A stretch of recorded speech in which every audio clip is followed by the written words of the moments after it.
చాలా కాలం క్రితం, అది 1977 అనుకుంటాను. చుట్టూ వరదలు, నీళ్లు పొంగి పొరులుతున్నాయి, మా ఇంటి మీదకి పొంగి పొరులుతున్నాయి.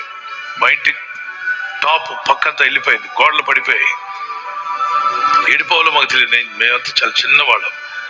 ఆ సమయంలో ప్రార్థన చేస్తుండగా పైన వచ్చే ఉరుములు మెరుపులు డైరెక్ట్ ఇంట్లోకి వచ్చేస్తున్నాయి. బయటికి పోతామంటే పరిపడకు మార్గం లేదు, వరద నీళ్ళు ప్రవహిస్తున్నాయి. ఇంకా మేమంతా ప్రార్థన చేస్తున్నాం, మా పేరెంట్స్ ప్రార్థన చేస్తున్నారు. మేము చాలా చిన్నవాళ్ళం. ఒక పెద్ద మెరుపు లాంటి మెరుపు కనిపించింది, అది కూడా ఉరుము మెరుపు అనుకున్నాం.